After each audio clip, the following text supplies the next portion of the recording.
दुरूद व सलाम विश्व मानवतार मुक्तिर दूत आकाए नामदार ताजदार मदीना सरकार दो आलम सरवार कायनात रहमतुल लिल आलमीन कुदवतुल लिल मुमिनीन इमामुल मुरसलीन खातमुन नबिय्यीन सय्यिदुस सकलैन सय्यिदुल मुरसलीन हजरत मुहम्मद मुस्तफा सल्लल्लाहु अलैहि वसल्लमेर उपর मोहताराम हाजिरिन गत जुमाते आमरा आलोचना करछिलाम रिजिक निये रिजिकेर पेरेशानी एवं रिजिकेर पेरेशानी किभाबे दूर होबे एवं रिजिक बृद्धिर किछु आमल निये आमरा आलोचना करछिलाम।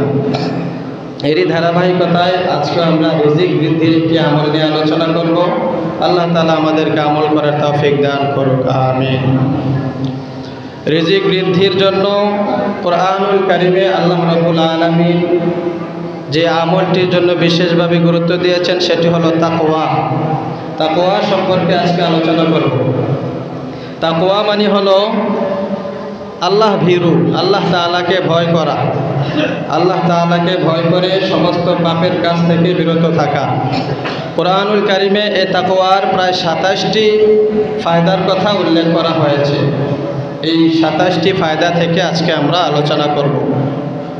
प्रथम कथा हलो এই তাকওয়ার মাধ্যমে তাকওয়া অবলম্বন করার মাধ্যমে আল্লাহ তাআলা বান্দার রিজিকের পেরেশানি দূর করে দেন। সুবহানাল্লাহ। তাহলে তাকওয়া অবলম্বন করতে হবে। তাকওয়া কি? আল্লাহ তাআলাকে ভয় করা, সর্বক্ষেত্রে প্রকাশ্যে সিররন ওয়া আলানিয়া, প্রকাশ্যে গোপনে সব জায়গায় আল্লাহ তাআলাকে ভয় করা, এটার নাম হলো তাকওয়া। তাকওয়ার কয়েকটা স্তর আছে। প্রথম স্তর হলো আল খাউফু বিল জালিল, আল্লাহ তাআলাকে ভয় করা। দ্বিতীয় স্তর হলো আল আমালু বিত তানজিল, কুরআনুল কারীম এবং হাদিসের বাতলানো যে আমলগুলো আছে সেই অনুযায়ী আমল করা। তো এই তাকওয়া অবলম্বন করার জন্য আল্লাহ তাআলা আমাদেরকে কয়েকটা মাধ্যম অবলম্বন করার কথা বলেছেন, যে মাধ্যমগুলো অবলম্বন করলে তাকওয়া অবলম্বন করা যাবে, মুত্তাকি হওয়া যাবে, পরহেজগার হওয়া যাবে। এই কোরআন, আমরা যে কোরআন পড়ি, যে কোরআন আমাদের সংবিধান, কোরআন আমাদের বিধান, সেই কোরআন দিয়ে হেদায়েত পাওয়ার জন্য সর্বপ্রথম শর্ত হলো মুত্তাকি হতে হবে। মুত্তাকিদের জন্য এই কোরআন হেদায়েত। সূরা বাকারার প্রথম যে আয়াতটা আমরা তেলাওয়াত করে থাকি, আল্লাহ তাআলা যে সূরা বাকারা নাজিল করেছেন, আলিফ লাম মিম যালিকাল কিতাবু লা রাইবা ফীহি হুদাল লিল মুত্তাকিন। সর্বপ্রথমে আল্লাহ বলে দিয়েছেন হুদাল লিল মুত্তাকিন। এই কোরআন, যে কোরআনে কোনো সন্দেহ নাই, এই কোরআন হেদায়েত হবে। হেদায়েত সবার জন্য নয়, বরং মুত্তাকিদের জন্য। মুত্তাকি যারা হবে, কোরআন তাদের জন্য হেদায়েত হবে, তাদেরকে পথ দেখাবে, কোরআন তাদের জন্য হেদায়েত হবে। তাহলে হেদায়েত পাওয়ার জন্য, কোরআনের হেদায়েত পাওয়ার জন্য শর্ত হলো মুত্তাকি হতে হবে। মুত্তাকি হলে হেদায়েত পাওয়া যাবে। সর্বক্ষেত্রে আল্লাহ তাআলাকে ভয় করতে হবে, তাহলে কোরআন অনুযায়ী আমল করা হবে এবং হেদায়েত পাওয়া যাবে। হেদায়েতের অনেকগুলো ফায়দা। এর মধ্যে প্রথম ফায়দা হলো মুত্তাকির অনেকগুলো ফায়দা। যিনি মুত্তাকি হবেন, তাকওয়া অবলম্বন করবেন, সর্বপ্রথম ফায়দা হলো আল্লাহ তাআলা তাকে ভালোবাসবেন। সুবহানাল্লাহ। সূরা তাওবা আয়াত নাম্বার 4 আল্লাহ রাব্বুল আলামিন বলেন, ইন্নাল্লাহা ইউহিব্বুল মুত্তাকিন। নিশ্চয় যারা মুত্তাকি হবে, আল্লাহ তাআলাকে ভয় করবে, আল্লাহ তাআলা অবশ্যই তাদেরকে ভালোবাসবেন। অবশ্যই আল্লাহ তাআলা তাদেরকে ভালোবাসবেন। আল্লাহ তাআলাকে ভয় করে চলা, সর্বক্ষেত্রে ভয় করা। তাকওয়া শুধুমাত্র লেবাসের মধ্যে নাই, শুধুমাত্র বাহ্যিক বেশভূষার মধ্যে নয়। তাকওয়া সব সময় থাকে অন্তরের মধ্যে। অন্তরের তাকওয়া কখনো লেবাসের মধ্যে দেখা যায়, বাহ্যিকভাবে দেখা যায়, কিন্তু আসল তাকওয়া হলো অন্তরের তাকওয়া। অন্তরে আল্লাহর ভয় থাকবে। এছাড়া বেশভূষায়, লেবাসে তো দেখতে দেখা যাবে বিশাল বড় বুজুর্গ, বিশাল বড় আল্লামা, কিন্তু ভিতরে আল্লাহর ভয় নাই, ভিতরে আল্লাহ তাআলার মহব্বত সেই পরিমাণ নাই, যেই পরিমাণ মহব্বত থাকলে গুনাহ থেকে বাঁচা যায়। তাহলে এটার নাম তাকওয়া না। একজন লোক মনে করেন দাড়ি রাখছে, জুব্বা পরছে, পাগড়ি পরছে, বাবরি রাখছে, সব সময় দেখা যায় লোকটা অনেক ভালো, কিন্তু ভিতরে আল্লাহর ভয় নাই, গুনাহের কাজ করে, সুযোগ পেলে গুনাহের কাজ করে, সুযোগ পেলে চুরি করে, সুযোগ পেলে যে কোনো সময় যে কোনো নাফরমানির কাজে লিপ্ত হয়ে যায়, এই লোকটা তাকওয়াওয়ালা না, এই লোকটা মুত্তাকি না। নবীজিকে জিজ্ঞাসা করা হলো, ইয়া রাসূলুল্লাহ তাকওয়া কি? নবীজি সাল্লাল্লাহু আলাইহি ওয়াসাল্লাম হাতের ইশারা দিয়ে বললেন, আত-তাকওয়া হাহুনা, আত-তাকওয়া হাহুনা। নবীজি বললেন তাকওয়া হলো এখানে, তাকওয়া হলো এখানে, মানে অন্তরে। তাকওয়া হলো অন্তরে, অন্তরে যার আল্লাহর ভয় আছে সেটাই হলো আসল ভয়।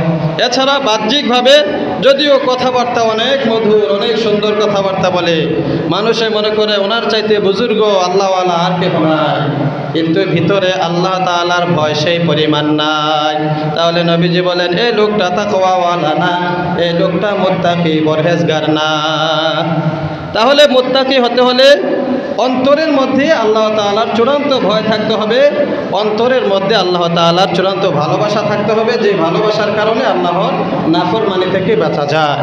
তাহলে মুত্তাকি হলে সর্বপ্রথম আল্লাহ তাআলা যে সার্টিফিকেটটা দিয়েছেন মুত্তাকিদেরকে দিবেন, সেটা হলো আল্লাহ তাআলার ভালোবাসা। এটা তো কত বড় একটা নিয়ামত, কত বড় একটা উম্মতের জন্য, এই বান্দার জন্য কত বড় একটা চাওয়া, যে একজন মানুষ সাধারণত একজন মানুষকে যদি পছন্দ করে তার ভালোবাসার জন্য উঠে পড়ে লেগে যায়, ঠিক কি না? একটা যুবক ছেলে যুবতীকে পছন্দ করে, একটা মেয়ে একটা ছেলেকে পছন্দ করে, এবার দেখা যায় ছেলেটা মেয়ের জন্য যা করা লাগে সব করতে রাজি আছে, মেয়েটা এই ছেলেকে পাওয়ার জন্য যা করতে হয় সব করতে রাজি আছে। জন্মদাতা বাবাকেও ছেড়ে যায়, গর্ভধারিণী মাকেও ছেড়ে চলে যায় আরেকজন ছেলের হাত ধরে, গর্ভধারিণী মাকে ছেড়ে চলে যেতেছে আরেকটা ছেলের হাত ধরে। ওই ছেলের ভালোবাসা সে চাচ্ছে, একটা ছেলেও এমন মেয়ের ভালোবাসা চায়, যার কারণে সে সব ছাড়তে রাজি, বাড়িঘর ছাড়তে রাজি। তাহলে ভালোবাসার দামটা কত বড় এবার চিন্তা করেন দেখি। আল্লাহ তাআলার ভালোবাসা পাওয়া যায় যে আমলটা দ্বারা, এই আমলটার নাম হলো তাকওয়া। রব্বুল আলামিন মুত্তাকিদেরকে যেই ফজিলত দিবেন, মুত্তাকিদের জন্য যে ফায়দা রেখেছেন, এর মধ্যে আরেকটা হলো আল্লাহ তাআলা মুত্তাকিদের জন্য রহমতের সার্টিফিকেট সাহাবী ফেরেশতাদেরকে দিয়ে আসমানের মধ্যে লিপিবদ্ধ করে রেখে দেন।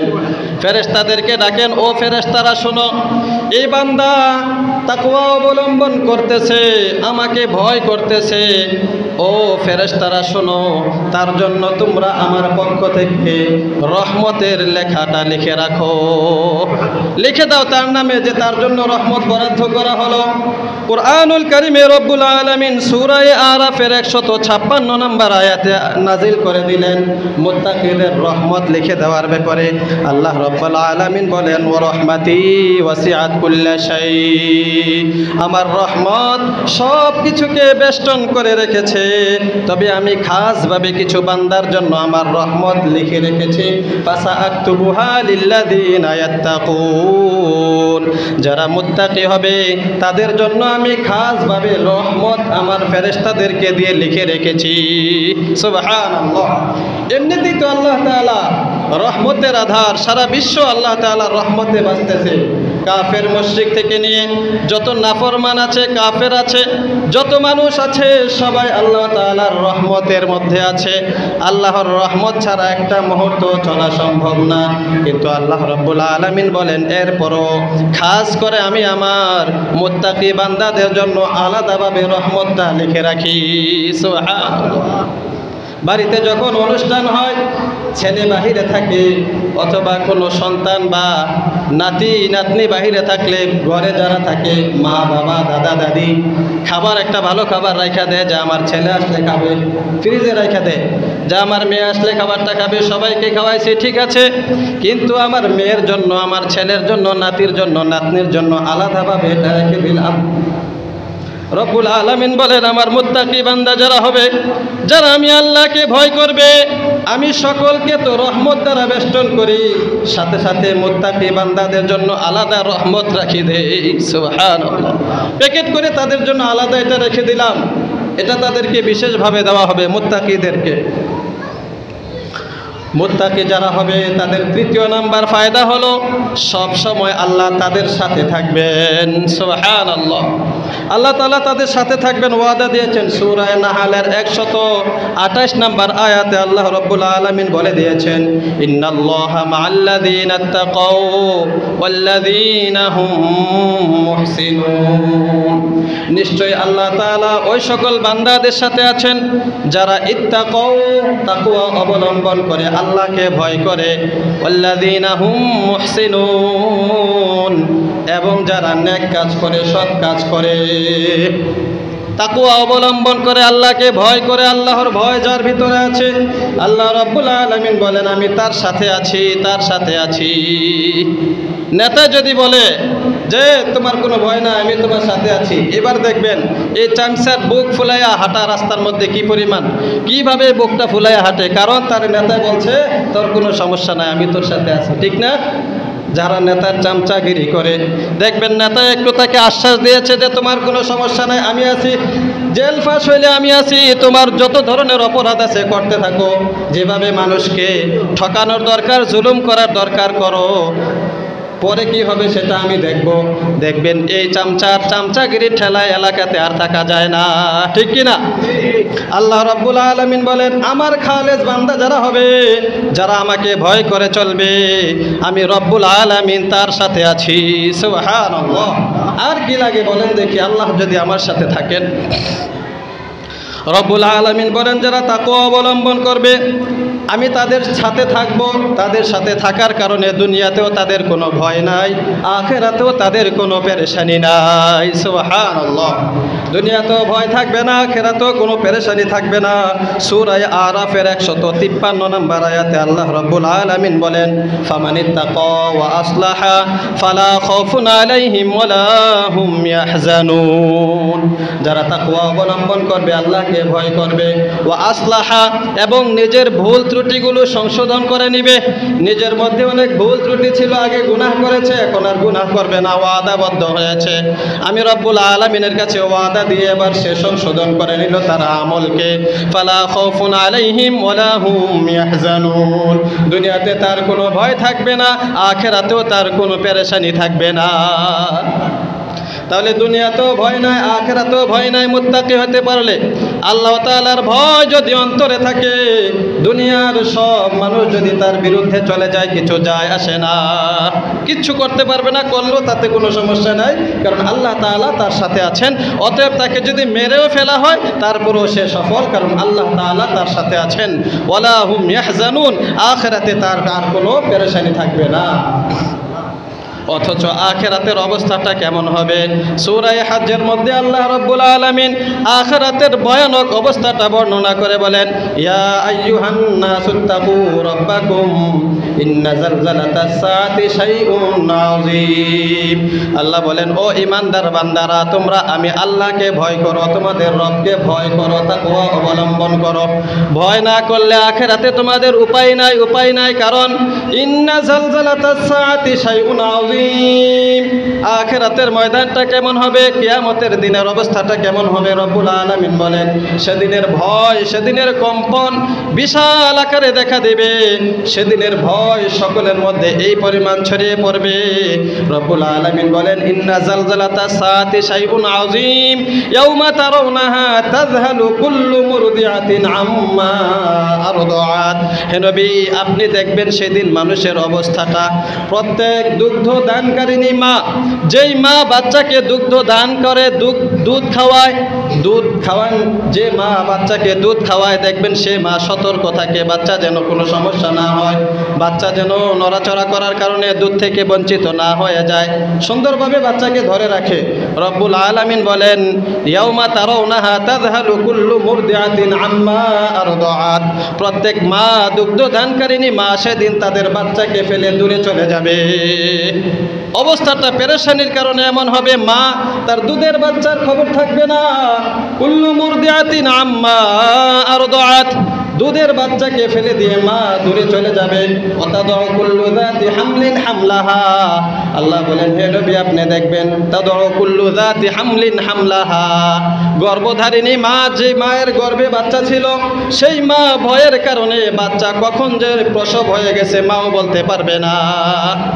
বাচ্চা নষ্ট হয়ে পড়ে যাবে, বাচ্চা নষ্ট হয়ে যাবে, মারা যাবে, মা টেরও পাবে না। ও তারন নাসা সুকার, হে হাবিব আপনি দেখবেন মানুষকে নেশাগ্রস্ত, নেশাগ্রস্ত, সুকার মানে নেশাগ্রস্ত। আল্লাহ বলেন মানুষকে দেখবেন নেশাগ্রস্তের মতো। ওমা হুম বিসুকার, আসলে তারা কিন্তু নেশাগ্রস্ত নয়।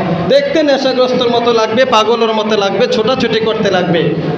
তো আল্লাহ রব্বুল আলামিন বলেন মানুষকে আপনি দেখবেন পাগলের মতো ছোটাছুটি করতেছে, নেশাগ্রস্তের মতো, কেমন যেন তারা নেশা করেছে। ওমা হুম বিসুকার, আসলে তারা কিন্তু নেশা করে নাই। কিয়ামতের ভয়াবহতার কারণে তারা এরকম ছোটাছুটি করতেছে। ওয়ালাকিন্না আযাবাল্লাহি শাদীদ, তাদের ভয় হলো আল্লাহ তাআলার আযাব, কারণ আল্লাহর আযাবটা অনেক ভয়ঙ্কর। কিয়ামতের ময়দানের পেরেশানির বর্ণনাটা আল্লাহ তাআলা এইভাবে দিয়েছেন। তাহলে মুত্তাকি যারা হবে সেদিন তাদের এই পেরেশানিটা থাকবে না। আল্লাহ বলেন তাদের ভয় আমি দূর করে দেব, পেরেশানি দূর করে দেব, এভাবে আর ছোটাছুটি করতে হবে না। তাদেরকে রব্বুল আলামিন আরশে আজিমের ছায়ার মধ্যে বসায় রাখবেন। সুবহানাল্লাহ, আরশে আজিমের ছায়া হবে বিশাল ছায়া। মুত্তাকি বান্দা যারা হবে আল্লাহ তাআলা তাদেরকে সেখানে বসায় রাখবেন। তারা নিশ্চিন্তে সেখানে বসে থাকবে, কোনো পেরেশানি থাকবে না, ভয় থাকবে না।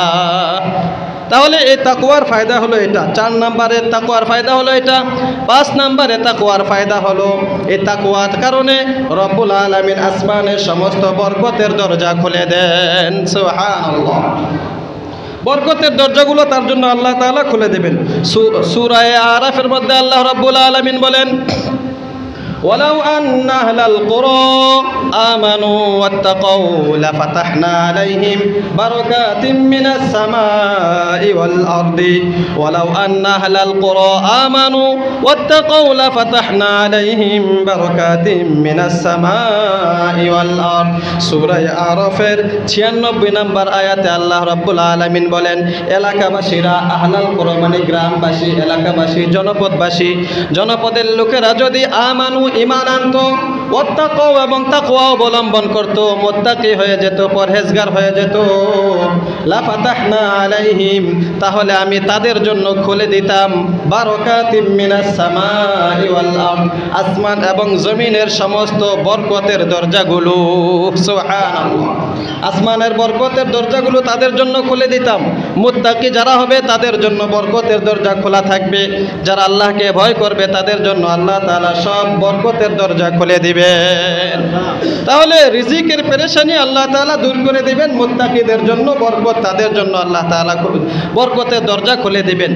অল্প রিজিকের মধ্যে বরকত দিয়ে দিবেন, যার কারণে দেখতে অল্প হলেও এটার মধ্যে বরকত থাকবে। তাহলে তাকওয়ার ফায়দা হলো এটা যে মুত্তাকি যারা হবে আল্লাহ তাআলা তাদের জন্য বরকতের দরজা খুলে দিবে।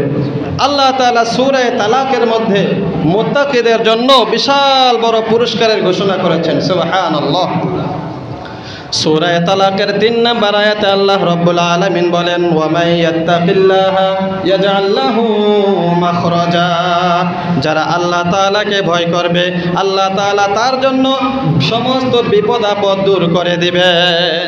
বিপদ থাকবে না, বিপদ দূর করে দিবেন। যদিও বাহ্যিকভাবে বিপদ, কিন্তু আল্লাহ তাআলা এর মধ্যে কল্যাণ রাখবেন। ওয়া মান ইয়াত্তাকিল্লাহা ইয়াজআল লাহু মিন আমরিহি ইউসরা, আল্লাহ বলেন যারা মুত্তাকি হবে আল্লাহ তাআলাকে ভয় করবে আল্লাহ তাআলা তার সব কাজ সহজ করে দিবেন। কঠিন কঠিন কাজ সামনে আসবে, অনেক বড় ধরনের বিপদ সামনে আসবে, পেরেশানি সামনে আসবে, তো আল্লাহ বলেন তার জন্য এই পেরেশানি আমি সহজ করে দেব। ফলে তার কাছে আর এটা বড় ধরনের পেরেশানি মনে হবে না। দেখতে অনেক বড় মনে হচ্ছিল যে তার কি যেন হয়ে যায়, কিন্তু আল্লাহ বলেন মিন আমরিহি ইউসরা, তার এই বড় ধরনের বিষয়গুলো আমি সহজ করে দেব সে তাকওয়া অবলম্বন করার কারণে, মুত্তাকি হওয়ার কারণে, আল্লাহকে ভয় করার কারণে। তার এই যে বিপদ আপদ ছিল, তার যে পেরেশানি ছিল, এত বড় বড় পেরেশানি ছিল, আমি আল্লাহ রাব্বুল আলামিন তার এই পেরেশানিগুলো দূর করে দেব। সুবহানাল্লাহ। তাকওয়ার আর একটা ফায়দা হলো মুত্তাকি যারা হবে কিয়ামতের ময়দানে আল্লাহ তাআলা তাদেরকে একটা নূর দিবেন, নূর। এই নূর দিয়ে সে কিয়ামতের ময়দানে আলো পাবে। এই নূরের কারণে দুনিয়াতেও আল্লাহ তাআলা তার চলাফেরা সহজ করে দিবেন। সূরা হাদীদের 28 নম্বর আয়াতে আল্লাহ রাব্বুল আলামিন বলেন, ইয়া আইয়ুহাল্লাযীনা আমানুত্তাকুল্লাহ ওয়া আমিনু বিরাসূলিহি ইউতিকুম কিফলাইনি মির রাহমাতিহি ওয়া ইয়াজআল লাকুম নূরান তামশুনা বিহি। আল্লাহ বলেন, ও ঈমানদারেরা, তোমরা মুত্তাকি হয়ে যাও, পরহেজগার হয়ে যাও, আল্লাহ তাআলাকে ভয় করো, ঈমান আনো। ওয়া আমিনু বিরাসূলিহি, এবং আল্লাহর রাসূলের প্রতি ঈমান আনো। ইউতিকুম কিফলাইনি মির রাহমাতিহি, আল্লাহ তাআলা তার রহমত তোমাদেরকে দিয়ে দিবেন, রহমতের দরজা তোমাদের জন্য খুলে দিবেন, রহমতের ফেরেশতারা তোমাদের কাছে আসবে। ওয়া ইয়াজআল লাকুম নূরা, তোমাদেরকে আল্লাহ তাআলা একটা নূর দান করবেন, নূর তামশুনা বিহি, যে নূর দিয়ে তোমরা চলতে পারবা। অন্ধকারে আলোর যেমন প্রয়োজন হয়, ঈমানদার বান্দা চলতে গেলে নূরেরও প্রয়োজন হয়। অতএব তাকওয়া অবলম্বন করার কারণে আমি আমার ঈমানদার বান্দাকে নূর দান করব। সুবহানাল্লাহ। এই নূরের কারণে আখিরাতেও তার চলতে সমস্যা হবে না, দুনিয়াতেও তার চলতে সমস্যা হবে না। এই নূর দিয়ে বান্দা আল্লাহ তাআলার নৈকট্য লাভ করতে পারবে। তাকওয়ার আরও একটা ফায়দা হলো, যারা মুত্তাকি হবে, আল্লাহর ভয় যাদের ভিতরে থাকবে, রব্বুল আলামিন শয়তানের কুমন্ত্রণা থেকে তাদেরকে হেফাজত করবে। তার ভিতরে আল্লাহর ভয় আছে, সে আল্লাহকে ভয় করে চলে, তো আল্লাহ তাআলা অনেক ক্ষেত্রে তাকে শয়তানের কুমন্ত্রণা থেকে হেফাজত করবেন। শয়তান আসবে তাকে কুমন্ত্রণা দেওয়ার জন্য, কিন্তু তাকওয়া থাকার কারণে, ভিতরে আল্লাহর ভয় থাকার কারণে আল্লাহ তাআলা ওই বান্দাকে শয়তানের কুমন্ত্রণা থেকেও হেফাজত করবেন। সূরা আরাফের 201 নম্বর আয়াতে আল্লাহ রাব্বুল আলামিন বলেন, ইন্নাল্লাযীনা আমানু ওয়াত্তাকাউ ইন্নাল্লাযীনা ইত্তাকাউ ইযা মাসাতহুমুশ শায়াতিন ইযা মাসাতহুমুশ শাইতান ইযা মাসাতহুম তাইফাতুম মিনাশ শাইতান তাযাক্কারু, নিশ্চয় যারা ঈমান এনেছে এবং আল্লাহ তাআলাকে ভয় করেছে, আল্লাহ তাআলাকে ভয় করে চলে, যখন শয়তান তাদেরকে স্পর্শ করবে, ধোঁকা দেওয়ার জন্য আসবে, তাযাক্কারু, তখনই তারা আল্লাহ তাআলাকে স্মরণ করতে পারবে। সুবহানাল্লাহ। তাহলে গুনাহ থেকে বাঁচার বড় একটা মাধ্যম এটা যে তাকওয়া। ভিতরে আল্লাহ তাআলার ভয় যদি পরিপূর্ণ থাকে, আল্লাহ রাব্বুল আলামিন বলেন শয়তান থেকে কুমন্ত্রণা দিতে আসবে, তো আল্লাহ তাআলার স্মরণ তার অন্তরে হয়ে যাবে, আল্লাহর ভয়ে সে আর গুনাহ করবে না। গোপনে আছে, অন্ধকারে আছে, মনে করতেছে কেউ দেখে নাই, গুনাহ করার জন্য প্রস্তুত, কিন্তু আল্লাহর এই বান্দা আল্লাহ তাআলাকে ভয় করে, ভয় করার কারণে আল্লাহ তাআলা তার অন্তরে আল্লাহর স্মরণ জাগাইয়া দিবেন। আল্লাহ তাআলার স্মরণ হওয়ার কারণে সে গুনাহ থেকে বেঁচে থাকবে, শয়তান আর কুমন্ত্রণা দিতে পারবে না। একাকী ঘরের মধ্যে আছে, অন্ধকারে আছে, মোবাইল দিয়ে কিংবা কোনো মাধ্যমে গুনাহ করা এবার তার জন্য সহজ, গুনাহ করার চেষ্টা করবে, গুনাহ করার জন্য প্রস্তুতি নেবে, কিন্তু আল্লাহর ভয় তার ভিতরে এসে পড়বে, যার কারণে সে আর গুনাহ করবে না। রাস্তা দিয়ে চলতেছে, অনেক সময় দেখা যাবে গুনাহের আসবাব তার সামনে আছে, দেখা যায় বিভিন্ন ক্ষেত্রে গুনাহ করাটা সহজ, তারপরেও সে গুনাহ করবে না। তাকওয়া প্রতিটা ক্ষেত্রে অবলম্বন করা চাই। রব্বুল আলামিন বলেন, তাকওয়া যারা অবলম্বন করবে, এই তাকওয়া মুমিন বান্দার জন্য হাতিয়ার হবে। এই তাকওয়ার কারণে মুমিন বান্দা অনেক ক্ষেত্রে নিরাপদে থাকতে পারবে, তাকওয়ার কারণে শত্রুতা থেকে নিরাপদে থাকতে পারবে, হিংসুকের হিংসা থেকে নিরাপদে থাকতে পারবে, নিন্দুকের নিন্দা থেকেও নিরাপদে থাকতে পারবে। শর্ত হলো তাকওয়া পরিপূর্ণভাবে হাসিল করতে হবে। কুরআনুল কারীমে রব্বুল আলামিন সূরা আলে ইমরানের 120 নম্বর আয়াতের মধ্যে বলেন, ইন তামসাসকুম হাসানাতুন তাসুহুম ওয়া ইন তুসিবকুম মুসিবা, ও আমার ঈমানদার বান্দারা শোনো, তোমরা যদি কোনো বিপদে পড়ে যাও, তাহলে কাফের মুশরিকেরা খুশি হয়ে যায়, কাফের মুশরিকেরা খুশি হয়ে যায়। ইন তামসাসকুম হাসানা, যদি কল্যাণ আসে তাহলে তারা নারাজ হয়ে যায়, তোমাদের কল্যাণ তাদের তাদের কাছে ভালো লাগবে না। তোমরা যদি অকল্যাণে পড়ো, বিপদে পড়ো, তাহলে তারা খুশি হয়ে যাবে। ও আমার ইমানদার বান্দারা শোনো, এই ক্ষেত্রে তোমরা ধৈর্য ধারণ করবা। যদি তোমরা ধৈর্য ধারণ করতে পারো, ইনতাসবিরু, ধৈর্য ধারণ করার সাথে সাথে ওয়াতাত্তাকু, আল্লাহ তাআলাকে ভয় করো, ধৈর্য ধারণ করো এবং আল্লাহ তাআলাকে ভয় করো। লা ইয়াদুররুকুম কাইদুহুম শাইআ, তাদের ষড়যন্ত্র তোমাদের কোনো ক্ষতি করতে পারবে না। তাহলে অনেক শত্রু থাকে, অনেক মানুষ পেরেশানিতে আছে, হুজুর শত্রুর ভয়, না জানি কোন সময় কী করে ফেলা। অনেক ধরনের তদবির, অনেক ধরনের এই দোয়া, অনেক কিছু নিতে চায় যে শত্রুতা থেকে কিভাবে বাঁচবো। তো কোরআনুল কারীম আল্লাহ তাআলা প্রেসক্রিপশন লিখে দিয়েছেন যে শত্রুতা থেকে বাঁচার মাধ্যম, হাতিয়ার হলো তাকওয়া। আল্লাহ তাআলাকে ভয় করে চললে তো আল্লাহ তাআলা শত্রুতা থেকে হেফাজত করবেন।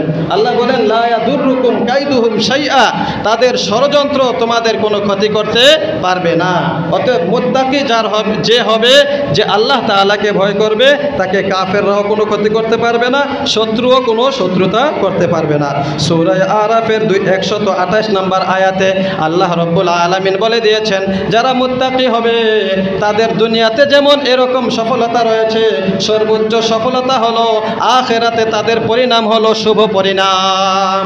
আল্লাহ বলেন ওয়াল আকিবাতু লিল মুত্তাকিন, সর্বশেষ পরিণাম যেটা, সেখানে তারা সফল হয়ে যাবে। বাস, এটা হলো সর্বশেষ পরিণাম, তাদের পরিণাম হলো শুভ পরিণাম, সেখানে তাদের কোনো পেরেশানি থাকবে না, তারা মুত্তাকি তাকওয়া অবলম্বন করার কারণে সফল হয়ে যাবে। ওয়াল আকিবাতু লিল মুত্তাকিন।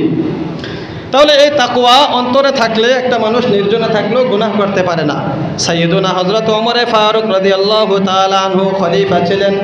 খলিফাতুল মুসলিমিন ওমর ফারুক রাদিয়াল্লাহু তাআলা আনহুর অভ্যাস ছিল নির্জনে একাকী রাতের বেলায় অন্ধকারে বের হতেন। রাস্তায় বের হয়ে হয়ে তিনি এই ধরনের মুত্তাকিদেরকে খুঁজতেন, কারা আল্লাহকে বাহ্যিকভাবে ভয় করে এবং অন্তর দিয়েও আল্লাহ তাআলাকে ভয় করে, সেটা তিনি যাচাই করতেন। বাহ্যিকভাবে তো দেখতে দেখা যায় সবাই আল্লাহকে ভয় করে, কিন্তু আসলে সে আল্লাহকে ভয় করে কিনা এটা হযরত ওমর খুঁজে খুঁজে রাতের বেলা দেখতেন। ঘরের সামনে যাইতেন, মাঠে যাইতেন, মরুভূমিতে যাইতেন। ওমর রাদিয়াল্লাহু তাআলা আনহু একবার মরুভূমিতে গেলেন, যাওয়ার পরে দেখতে পেলেন একটা রাখাল অনেকগুলো ছাগল নিয়ে বসে আছে। ছাগল ঘাস খাইতেছে, বকরিকে ঘাস খাওয়ার জন্য মাঠে ছেড়ে দিয়েছে, আর ওই রাখাল গাছের নিচে দাঁড়িয়ে দাঁড়িয়ে নামাজ পড়তেছে। হযরতে ওমর ফারুক রাদিয়াল্লাহু তাআলা আনহু পিছনে গিয়ে দাঁড়ালেন। হাদিসের মধ্যে আছে অনেক সময় পর্যন্ত ওমর ফারুক দাঁড়ায়া থাকলেন। দাঁড়ায়া থাকার পরে ওই রাখাল তার নামাজ যখন শেষ করলো, নামাজ শেষ করার পরে জিজ্ঞাসা করলেন, ও ভাই রাখাল, আমি এক মুসাফির, অনেক দূর থেকে এসেছি, আমার অনেক ক্ষুধা পেয়েছে, আমার খাবারের ব্যবস্থা করতে হবে, তুমি একটা বকরি আমার কাছে বিক্রি করে দাও যেন আমি এটা নিয়ে খাবারের ব্যবস্থা করতে পারি। রাখাল বলল, ও ভাই, এই বকরি কিভাবে বিক্রি করবো, এটা তোর মালিক আমি না। ওমর বললেন, এখানে তো অনেকগুলা বকরি, শয়ে বকরি, অনেক বকরি একসাথে, বকরির পাল, তো বকরি একটা দুইটা তো অনেক সময় বাঘেও খেয়ে ফেলে, একটা দুইটা হারিয়ে যায়, মালিককে গিয়ে বললেই তো হলো যে আমার বকরি হারাই গেছে, অথবা কোনো বাঘে আমার বকরি খেয়ে ফেলছে দুইটা একটা, এতে তো তোমার কোনো সমস্যা হবে না। রাখাল জবাব দিলেন, ইয়া মান হাযা, হে মিয়া, তুমি কে, কোথা থেকে এসেছো, এত বড় সাহস, আমাকে তুমি এই পরামর্শ দিচ্ছ?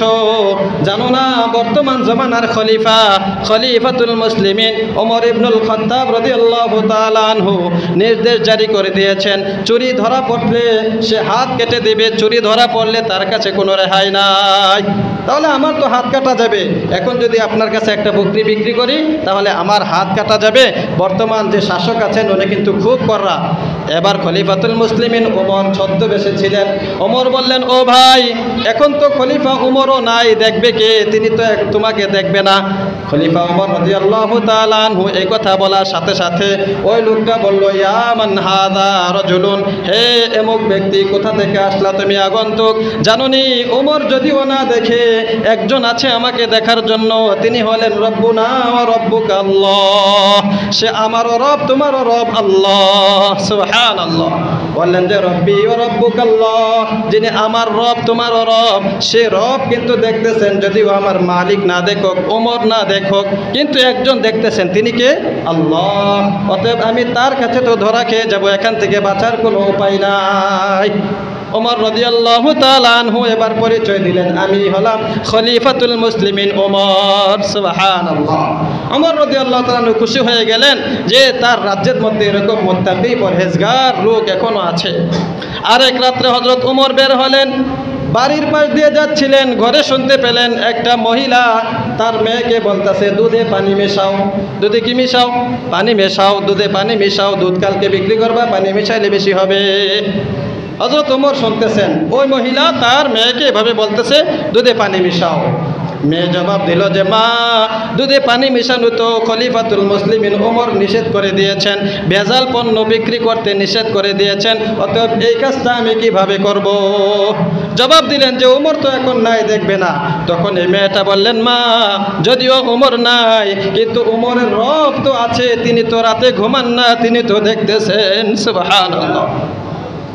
তিনি তো রাতে ঘুমেন না। লা তাখুযুহু সিনাতু ওয়ালা নাওম, তিনি ঘুমানো না, তন্দ্রাও আসে না তার, ঝিমানো না। মাঝে মধ্যে না ঘুমাইলেও তো অনেকে বসে একটু একটু ঝিমায়, ঝিমানোর কারণে অনেক কিছু খেয়াল থাকে না, অনেক সময় ঝিমায়। তো আল্লাহ তাআলা তো বলে দিয়েছেন, লা তাখুযুহু সিনাতু ওয়ালা নাওম, তাকে কোনো তন্দ্রায়ও পায় না, ঘুমেও পায় না, তিনি তন্দ্রাচ্ছন্ন হন না, ঘুমানো না। অতএব সেই রব তো এখনো সজাগ আছেন, জাগ্রত আছেন। যদিও গভীর রজনী, কেউ দেখে না, সবাই ঘুমিয়ে গেছে, সেই রব তিনি তো এখনো ঘুমান নাই, তিনি তো আমাকে দেখতেছেন। ওমর রাদিয়াল্লাহু তাআলা আনহু ঘটনাটা শুনলেন। পরের দিন ওই মহিলাকে এবং ওই মেয়েকে ডাকলেন। ডাকার পরে তাদেরকে যখন বিচারের কাঠগড়ায় দাঁড় করালেন, মা বুঝে ফেললেন রাতের বেলার কাহিনী মনে হয় ওমর জেনে গেছে, না জানে আজকে আমার কি হয়।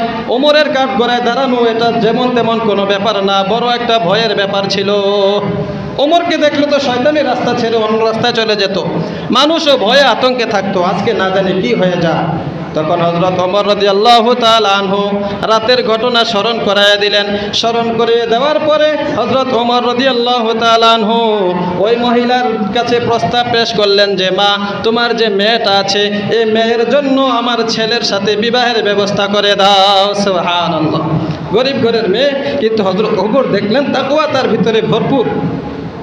এজন্য বিবাহের ক্ষেত্রে তাকওয়াওয়ালা খোঁজা চাই, মুত্তাকিনও খুঁজতে হবে। মেয়েওয়ালারা, মেয়ের বাবারা ছেলেদেরকে দেখতে হবে মুত্তাকি কিনা, ছেলের বাবারা দেখতে হবে মেয়ে মুত্তাকি কিনা, পরহেজগার কিনা, আল্লাহর ভয় আছে কিনা।